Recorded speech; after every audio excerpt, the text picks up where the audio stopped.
Hello, everyone. What if I told you that there's something that you know about me and there's something I know about you? We all have one thing in common, and that is we all want to be happy. If I were to ask what happiness means to you or looks like to you, what would you say? Today, I'm going to talk about how to increase well being and reduce stress through a few tools found in positive psychology. This presentation can be useful for anyone looking to increase positive emotions and could include young adults, college age students, older adults, and really anyone looking to increase their overall well being.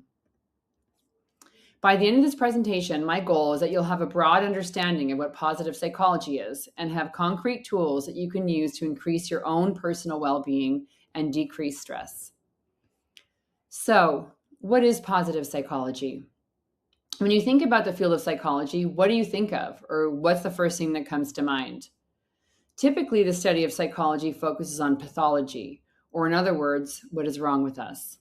The aim of positive psychology is to help broaden the focus of clinical psychology beyond suffering and focus on what is right about us. There is an abundance of evidence that demonstrates the effectiveness of positive interventions that cultivate pleasure, engagement, and meaning. This approach investigates what happens when we nurture our strongest qualities and develop habits to help increase our well being. So, to recap, positive psychology is a field of psychology that studies positive experiences and positive individual traits. It nurtures our strengths instead of our weaknesses, and it encourages new habits to strengthen our physical and psychological health. And it's some of these habits that we will talk about today. What is the 50-10-40 happiness model? Roughly half of our happiness is determined by genetics, establishing a baseline level of happiness to which you tend to return to after major life events, whether those events are positive or negative. 10% of our happiness levels are influenced by external life circumstances, such as your income, your health, your marriage status, or where you live. Positive psychology is interested in the remaining 40%. The remaining 40% is considered to be within your control, consisting of daily actions, thoughts, and habits that can actively increase happiness. So, how do we do this? How do we increase positive emotions with intentional activities? It turns out there are many evidence based approaches that we can take that have been shown to increase not only positive emotions, but overall physical health. I will go over 3 proven examples of ways to start to increase your well being and reduce stress.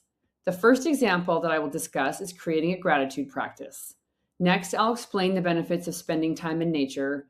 And finally, I will discuss writing about intensely positive experiences. The first one is as simple as starting a gratitude practice. This could mean making a short gratitude list of 5 things that you're grateful for before bed, or writing a gratitude letter to someone that you are grateful for. If you choose to start a nightly gratitude list, maybe you want to keep a small notebook and pen beside your bed to help you remember to do this. The evidence shows that while a gratitude list helps increase life satisfaction and happiness levels, writing a long form letter to someone that you're grateful for has additional benefits that include increased feelings of connectedness that can last for weeks.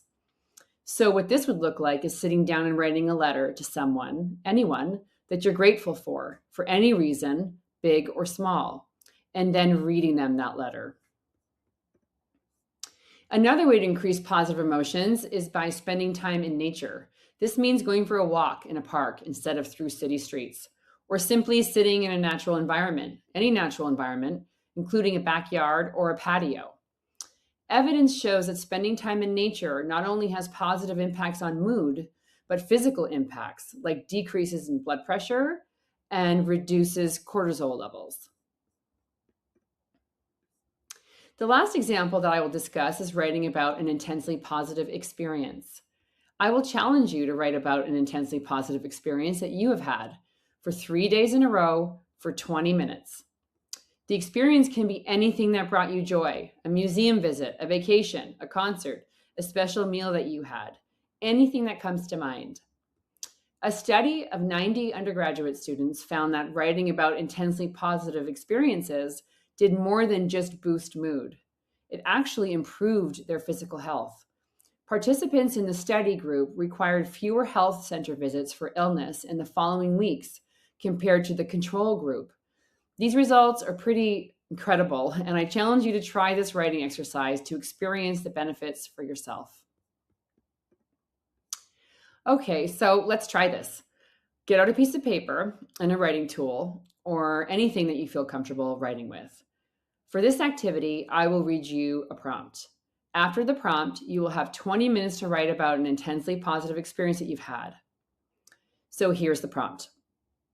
Think of the most wonderful experiences or experience in your life, happiest moments, ecstatic moments, moments of rapture, perhaps from being in love, listening to music, or suddenly being hit by a book or painting or some great creative moment.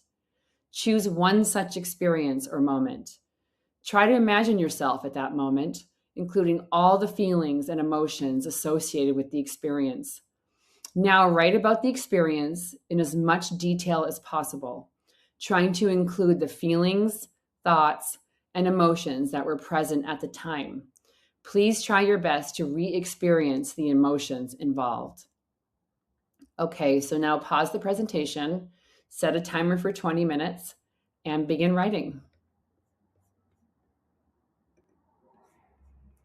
So, what did you think about the writing? Was it enjoyable? Was it awkward? I hope that you enjoyed it. In summary, today we covered small evidence-based changes to enhance your physical and psychological well-being by fostering positive emotions.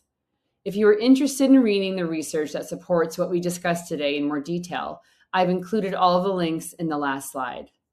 Thank you.